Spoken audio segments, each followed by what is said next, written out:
Hello friends, कैसे हो? जी के 2020 यूट्यूब चैनल के एनसीईआरटी वीडियो सीरीज में आप सभी दोस्तों का हार्दिक स्वागत है। आज का हमारा सब्जेक्ट है इंडियन कॉन्स्टिट्यूशन एंड पॉलिटी। और इस सब्जेक्ट में कौन से टॉपिक की आज हम चर्चा करने वाले हैं? तो हमारा टॉपिक है संवैधानिक उपचारों का अधिकार। अनुच्छेद 32 में संवैधानिक उपचारों के अधिकार के बारे में चर्चा की गई है और हमारी सुप्रीम कोर्ट और हाई कोर्ट को रीट निकालने की शक्ति दी गई है। तो यह सबसे मोस्ट आईएमपी टॉपिक है। क्या? रीट निकालने की शक्ति। रीट के कितने प्रकार है और रीट निकालने के बाद दोस्तों क्या क्या एक्शन लिए जा सकते हैं, उनकी चर्चा इस वीडियो में हम करने वाले हैं। तो इस वीडियो में आप लास्ट तक बने रहिए। लास्ट में कमेंट सेक्शन में जरूर बताना कि आपको यह वीडियो कैसा लगा। चलिए स्टार्ट करें। संविधान ने मूल अधिकारों के प्रवर्तन के लिए रीटें निकालने की शक्ति उच्चतम न्यायालय। अनुच्छेद 32 के तहत रीट निकालने की शक्ति सुप्रीम कोर्ट को प्राप्त है और अनुच्छेद 226 के तहत रीट निकालने की शक्ति हाई कोर्ट को प्राप्त है। तो याद रखो, संविधान ने मूल अधिकारों के प्रवर्तन के लिए रीट निकालने की शक्ति उच्चतम न्यायालय अनुच्छेद 32 के तहत और अनुच्छेद 226 के तहत हाई कोर्ट को दी है। चलिए बताइए इस क्वेश्चन का आंसर। संविधान ने मूल अधिकारों के प्रवर्तन के लिए उच्च न्यायालयों को रीटें निकालने की शक्ति किस अनुच्छेद के तहत दी गई है? तो हमने दोस्तों यहां एक शब्द पकड़ लिया है। क्या? उच्च न्यायालयों को, यानी कि हाई कोर्ट को रीटें निकालने की शक्ति अनुच्छेद 226 के तहत प्राप्त है। तो सही आंसर बन जाता है ऑप्शन बी। संविधान ने मूल अधिकारों के प्रवर्तन के लिए उच्चतम न्यायालयों को रीटें निकालने की शक्ति किस अनुच्छेद के तहत दी है? तो यहां एक और शब्द पकड़ लो, उच्चतम न्यायालय, यानी कि सुप्रीम कोर्ट। सुप्रीम कोर्ट को रीटें निकालने की शक्ति अनुच्छेद 32 के तहत प्राप्त है। तो सही आंसर बन जाता है ऑप्शन ए। आगे बात करें तो अनुच्छेद 32 मूल अधिकारों के प्रवर्तन के लिए एक प्रत्याभूत, यानी कि गारंटीड उपचार प्रदान करता है। क्या? अनुच्छेद 32 मूल अधिकारों के प्रवर्तन के लिए एक प्रत्याभूत उपचार प्रदान करता है और यह उपचार का अधिकार भी एक मूल अधिकार ही है, क्योंकि यह भाग 3 में सम्मिलित है। दोस्तों भाग 3 यानी कि हमारे फंडामेंटल राइट्स, हमारे संविधान के आर्टिकल दोस्तों 12 से लेकर 35 तक, तो यह ताल्लुक रखते हैं संविधान के भाग 3 से। और संविधान का भाग 3 नाम क्या है? Fundamental rights. तो अनुच्छेद 32 मूल अधिकारों के प्रवर्तन के लिए एक प्रत्याभूत उपचार प्रदान करता है और यह उपचार का अधिकार भी एक मूल अधिकार ही है, क्योंकि यह भाग 3 में सम्मिलित है और उच्चतम न्यायालय को मूल अधिकारों का संरक्षक और प्रत्याभूति दाता बनाया गया है। यहां से क्वेश्चन निकल सकता है कि मूल अधिकारों का संरक्षक किसे कहते हैं? तो मूल अधिकारों का संरक्षक किसे कहते हैं? हमारी सुप्रीम कोर्ट। ओके। और डॉक्टर BR अंबेडकर ने अनुच्छेद 32 को संविधान का सबसे महत्वपूर्ण अनुच्छेद बताते हुए कहा था कि इसके बिना संविधान अर्थहीन है। क्या? हमारे संविधान के निर्माता BR अंबेडकर ने क्या कहा था अनुच्छेद 32 के बारे में? कि अनुच्छेद 32 को संविधान का सबसे महत्वपूर्ण अनुच्छेद बताते हुए कहा था कि इसके बिना संविधान अर्थहीन है और यह संविधान की आत्मा और हृदय है। तो दोस्तों यह सेंटेंस याद रख लेना है कि हमारे BR अंबेडकर ने किस अनुच्छेद को संविधान की आत्मा और हृदय कहा है? तो हमारा आंसर होना चाहिए अनुच्छेद 32। सर्वोच्च न्यायालय मूल अधिकारों के उल्लंघन के विरुद्ध संरक्षण प्राप्त करने के लिए दिए गए आवेदनों को ग्रहण करने से तकनीकी आधार पर इनकार नहीं कर सकता है। क्या? हमारी सुप्रीम कोर्ट तकनीकी आधार पर किसी भी आवेदन, यानी कि दोस्तों एप्लीकेशन दी जाती है, तो इसको टेक्निकल इश्यू के तहत वापस नहीं लौटा सकते, क्योंकि कोई भी फॉर्मेट में दिया जाए लेकिन जो बात लिखनी है वो आवेदन में लिखी गई हो तो वो सुप्रीम कोर्ट को स्वीकार कर लेना चाहिए। तो सर्वोच्च न्यायालय मूल अधिकारों के उल्लंघन के विरुद्ध संरक्षण प्राप्त करने के लिए दिए गए आवेदनों को ग्रहण करने से तकनीकी आधार पर इनकार नहीं कर सकती है। चलिए बताइए, रीट संबंधी प्रावधान संविधान के किस भाग में किया गया है? रीट संबंधी प्रावधान संविधान के अनुच्छेद 32 और अनुच्छेद 32 की बात करें तो अनुच्छेद 12 से लेकर 35 तक यह अनुच्छेद जुड़े हुए हैं संविधान के भाग 3 से। और भाग 3 कौन सा है? तो मैंने आपको हाल ही में बताया, फंडामेंटल राइट्स। ओके, निम्न में से किसने अनुच्छेद 32 को संविधान की आत्मा और हृदय कहा है? हमारे भारत देश के एक संविधान निर्माता, क्या नाम है? डॉक्टर BR अंबेडकर ने अनुच्छेद 32 को संविधान की आत्मा और हृदय कहा है। आगे बात करें तो उच्चतम न्यायालय ने व्यवस्था दी है कि अनुच्छेद 32 द्वारा दी गई न्यायिक पुनर्विलोकन की शक्ति संविधान के मूल ढांचे का हिस्सा है, अतः इसे संविधान संशोधन के द्वारा भी नष्ट नहीं किया जा सकता। क्या? अनुच्छेद 32 द्वारा दी गई न्यायिक पुनर्विलोकन की शक्ति संविधान के मूल ढांचे का एक हिस्सा है, अतः इसे संविधान संशोधन के द्वारा भी नष्ट नहीं किया जा सकता। दोस्तों याद रख लो, अनुच्छेद 32 में संविधान संशोधन के द्वारा भी कोई भी बदलाव नहीं किया जा सकता। और उच्चतम न्यायालय अनुच्छेद 32 तथा उच्च न्यायालय अनुच्छेद 226 के तहत रीट जारी कर सकते हैं। दोस्तों यह दोनों आर्टिकल हमारे लिए मोस्ट IMP है। सुप्रीम कोर्ट को रीट निकालने की शक्ति अनुच्छेद 32 के तहत प्राप्त है और सभी राज्यों की हाई कोर्ट को रीट निकालने की शक्ति अनुच्छेद 226 के तहत प्राप्त है। और दोस्तों रीट के 5 प्रकार है। कौन कौन से? तो बंदी प्रत्यक्षीकरण, जिसे हम इंग्लिश में हेबियस कॉर्पस कहते हैं, परमादेश, प्रतिषेध, उत्प्रेषण एवं अधिकार पृच्छा। ओके, पांचों के नाम एक बार फिर से पढ़ लो कि रीट 5 प्रकार की है। एक बंदी प्रत्यक्षीकरण, परमादेश, प्रतिषेध, उत्प्रेषण एवं अधिकार पृच्छा। रीट के प्रकार कितने हैं? रीट के 5 प्रकार है। कितने? रीट के 5 प्रकार है। और अनुच्छेद 32(3) में क्या प्रावधान किया गया है?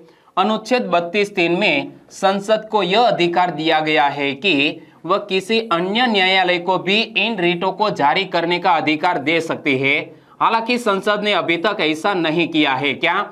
अनुच्छेद 32(3) में यह प्रावधान किया गया है कि सुप्रीम कोर्ट और हाई कोर्ट की तरह अन्य न्यायालय को भी रीटों को जारी करने का अधिकार दिया जाए, लेकिन संसद ने अभी तक ऐसा नहीं किया है। चलिए बताइए इस क्वेश्चन का आंसर। निम्न में से कौन अन्य न्यायालयों को रीटों को जारी करने का अधिकार दे सकता है? अन्य न्यायालयों को रीट जारी करने का अधिकार कौन दे सकता है? हमारे भारत देश की संसद। उच्चतम न्यायालय का रीट संबंधी न्यायिक क्षेत्र उच्च न्यायालय से 3 प्रकार से भिन्न है। क्या? हमारी सुप्रीम कोर्ट का रीट संबंधी न्यायिक क्षेत्र हमारे राज्यों की हाई कोर्ट से 3 प्रकार से भिन्न है। और यह 3 प्रकार कौन कौन से? तो देखो, उच्चतम न्यायालय केवल मूल अधिकारों के क्रियान्वयन को लेकर रीट जारी कर सकता है। क्या? हमारी सुप्रीम कोर्ट केवल फंडामेंटल राइट्स के क्रियान्वयन को लेकर रीट जारी कर सकता है, जबकि उच्च न्यायालय इनके अलावा किसी और उद्देश्य जैसा कि सामान्य कानूनी अधिकार को लेकर भी इसे जारी कर सकते हैं। तो एक तरफ देखा जाए तो सुप्रीम कोर्ट और हाई कोर्ट रीट जारी करने के मामले में दोस्तों सुप्रीम कोर्ट से हाई कोर्ट ज्यादा पावरफुल है, क्योंकि मूल अधिकारों के क्रियान्वयन को लेकर रीट जारी करता है सुप्रीम कोर्ट, जबकि मूल अधिकारों और इसके अलावा सामान्य कानूनी अधिकार को लेकर भी हाई कोर्ट रीट जारी कर सकता है। आगे बात करें तो उच्चतम न्यायालय किसी भी व्यक्ति या सरकार के विरुद्ध रीट जारी कर सकता है, जबकि उच्च न्यायालय सिर्फ संबंधित राज्य के व्यक्ति या अपने क्षेत्र के राज्य को, या यदि मामला दूसरे राज्य से संबंधित हो तो वहां के खिलाफ भी जारी कर सकता है। दूसरी बात आई कि हमारी सुप्रीम कोर्ट किसी भी व्यक्ति या सरकार के विरुद्ध रीट जारी कर सकता है, जबकि उच्च न्यायालय सिर्फ संबंधित राज्य के व्यक्ति या अपने क्षेत्र के राज्य को, या यदि मामला दूसरे राज्य से संबंधित है तो वहां के खिलाफ भी रीट जारी कर सकता है। चलिए बताइए, उच्चतम न्यायालय किसके विरुद्ध रिट जारी कर सकता है? उच्चतम न्यायालय किसी भी व्यक्ति या सरकार के विरुद्ध रिट जारी कर सकता है। तो सही आंसर बन जाता है ऑप्शन सी, ए और बी दोनों। और तीसरी बात करें तो अनुच्छेद 32 के अंतर्गत उपचार अपने आप में मूल अधिकार है क्या? दोस्तों अनुच्छेद 32 के अंतर्गत उपचार अपने आप में एक मूलभूत अधिकार है और इसलिए उच्चतम न्यायालय अपने रिट न्याय क्षेत्र को नकार नहीं सकता। क्या? उच्चतम न्यायालय यानी कि हमारी सुप्रीम कोर्ट अपने रिट न्याय क्षेत्र को लेकर नकार नहीं सकता, यानी कि दोस्तों उसे मानना ही पड़ेगा, सुप्रीम कोर्ट को मानना ही पड़ेगा। जबकि अनुच्छेद 226 के तहत उपचार विवेकानुसार है, इसीलिए उच्च न्यायालय अपने रिट संबंधी न्याय क्षेत्र के क्रियान्वयन को नकार भी सकता है। तो यहां दो बात याद रख लेनी है कि सुप्रीम कोर्ट अपने रिट न्याय क्षेत्र को नकार नहीं सकता, जबकि हाई कोर्ट अपने रिट संबंधी न्याय क्षेत्र के क्रियान्वयन को नकार भी सकता है। चलिए बताइए, रिट संबंधी कथनों में से कौन सा कथन सही नहीं है? सही नहीं है, इसका मीनिंग क्या हुआ? गलत है। तो दोनों सेंटेंस को ध्यान से पढ़ते हैं और देखते हैं कौन सा कथन सही नहीं है, मतलब गलत है। पहला सेंटेंस, उच्चतम न्यायालय यानी कि सुप्रीम कोर्ट अपने रिट संबंधी न्याय क्षेत्र के क्रियान्वयन को नकार सकता है। गलत, क्योंकि सुप्रीम कोर्ट अपने रिट संबंधी न्याय क्षेत्र के क्रियान्वयन को नकार नहीं सकता। पहला सेंटेंस गलत हो गया। दूसरा सेंटेंस, उच्चतम न्यायालय सामान्य कानूनी अधिकार को लेकर भी रिट जारी कर सकता है, यह गलत है। मूलभूत अधिकार को लेकर ही यह रिट जारी कर सकता है। और यहां हमें पूछा गया है कौन सा कथन सही नहीं है, यानी कि गलत है। तो 1 और 2 दोनों कथन सही नहीं है, यानी कि गलत है। और रिट जारी किए जाने के मामले में दोस्तों रिट के 5 प्रकार है। क्या? जारी किए जाने वाली रिट के जो प्रकार है इनमें से पहला प्रकार है बंदी प्रत्यक्षीकरण। बंदी प्रत्यक्षीकरण को दोस्तों हैबियस कॉर्पस कहते हैं। क्या? Habeas corpus. हैबियस कॉर्पस एक लैटिन शब्द है जिसका शाब्दिक अर्थ क्या होता है? शरीर प्राप्त करना। दोस्तों यहां से क्वेश्चन निकल सकता है। एक तो बंदी प्रत्यक्षीकरण, इसका नाम क्या है? Habeas corpus. किस भाषा का शब्द है? लैटिन भाषा का शब्द है। और हैबियस कॉर्पस का मीनिंग क्या होता है? शरीर प्राप्त करना। यानी कि यहां इमेज आप देख सकते हैं, किसी भी पुलिस द्वारा किसी भी व्यक्ति को गिरफ्त में लिया गया है तो उनके द्वारा दोस्तों कोई वकील या अपने कुटुंब यानी कि फैमिली मेंबर द्वारा दोस्तों सुप्रीम कोर्ट या तो हाई कोर्ट में यदि याचिका दायर की जाए तो यह पुलिस दोस्तों खोजने लगेगी। ओके, तो इसी तरह अपने किसी स्नेहीजन या अपना वकील वो भी यह अनुच्छेद 32 के तहत बंदी प्रत्यक्षीकरण नामक रिट दाखिल कर सकता है। और यह रिट एक आदेश के रूप में है जिसमें उस व्यक्ति को जिसने किसी अन्य व्यक्ति को निरुद्ध किया है यह आदेश दिया जाता है कि वह उसे न्यायालय के समक्ष उपस्थित करे। क्या? हाई कोर्ट कहती है पुलिस को कि आपने जिसको गिरफ्त में लिया है उसे हाई कोर्ट में पेश करे, और यह आदेश दिया जाता है कि वह उसे न्यायालय के समक्ष उपस्थित करे जिससे न्यायालय यह जान सके कि उसे क्यों की निरुद्ध किया गया है, क्यों निरुद्ध किया गया है, और यदि बंदी रखने का विधिक औचित्य नहीं है तो उसे मुक्त किया जा सकता है। क्या? यदि पुलिस द्वारा योग्य रीजन नहीं दिया जाता है तो हाई कोर्ट उसे रिहा कर सकती है। तो देखो यह रिट एक आदेश के रूप में है जिसमें उस व्यक्ति को जिसने किसी अन्य व्यक्ति को निरुद्ध किया है यह आदेश दिया जाता है कि वह उसे न्यायालय के समक्ष उपस्थित करे जिससे न्यायालय यह जान सके कि उसे क्यों निरुद्ध किया गया है, और यदि बंदी रखने का विधिक औचित्य नहीं है तो उसे मुक्त कर सके। और यह रिट सार्वजनिक प्राधिकरण हो या प्राइवेट व्यक्ति दोनों के खिलाफ जारी की जा सकती है। क्या? यह जो हैबियस कॉर्पस यानी कि बंदी प्रत्यक्षीकरण रिट सार्वजनिक प्राधिकरण यानी कि पुलिस स्टेशन के खिलाफ भी याचिका दायर की जा सकती है, यह रिट दायर की जा सकती है, और प्राइवेट व्यक्ति दोनों के खिलाफ जारी की जा सकती है। और अनुच्छेद 352 के तहत दोस्तों आपातकाल में भी यह रिट निलंबित नहीं हो सकती। दोस्तों यह जो एक मोस्ट आईएमपी फैक्ट है वो याद रख लो कि अनुच्छेद 352 में दोस्तों बाह्य आपातकाल यानी कि दो देशों के बीच यदि युद्ध हो जाता है तो अनुच्छेद 352 के तहत इमरजेंसी लागू की जाती है और यह इमरजेंसी के मामले में भी यह रिट निलंबित नहीं हो सकती। बताइए हैबियस कॉर्पस का अर्थ क्या होता है? मैंने आपको क्या अर्थ बताया? हैबियस कॉर्पस का अर्थ होता है शरीर प्राप्त करना। क्या? शरीर प्राप्त करना, यानी कि जिसको भी गिरफ्त में लिया गया है उसे हाई कोर्ट या तो सुप्रीम कोर्ट के सामने लाना, यानी कि शरीर प्राप्त करना। निम्न में से किस रिट के अंतर्गत गिरफ्तारी का आदेश जारी करने वाले अधिकारी को न्यायालय आदेश देता है कि वह बंदी को न्यायाधीश के सामने उपस्थिति दर्ज करे और उसके कैद करने का वजह बताए? तो यह कौन सी रिट हुई? यह हुई बंदी प्रत्यक्षीकरण। चलिए दूसरी रिट का नाम है परमादेश और इंग्लिश में कहे तो मैंडेमस। तो इसका शाब्दिक अर्थ क्या होता है? हम आदेश देते हैं। याद रख लो, परम आदेश नाम से ही पता चल जाता है कि हम आदेश देते हैं, ऐसा मीनिंग होता है। और यह उपचार न्यायालय के विवेकाधीन है। इसमें जिस लोक प्राधिकारी को यह संबोधित होता है कि उसने वह अपेक्षा होती है कि वह उसे सार्वजनिक कर्तव्यों को करे जिसे करने से उसने इनकार किया है और जो किसी अन्य पर्याप्त विधिक उपचार के बिना कराया नहीं जा सकता। मान लीजिए कोई दोस्तों ऑफिसर है, ऑफिसर को इलेक्शन में ड्यूटी दी गई और यह ऑफिसर ने मना कर दिया कि हम इलेक्शन में दोस्तों ड्यूटी नहीं करेंगे, तो हमारी जो ऊपरी एजेंसी है वो आदेश दे सकती है, वो नहीं मानती है तो हाईकोर्ट द्वारा आदेश दिया जाता है कि आपको जो काम सौंपा गया है वो कीजिए, यानी कि आदेश देते हैं। तो परम आदेश इसका शाब्दिक अर्थ है हम आदेश देते हैं। यह उपचार न्यायालय के विवेकाधीन है।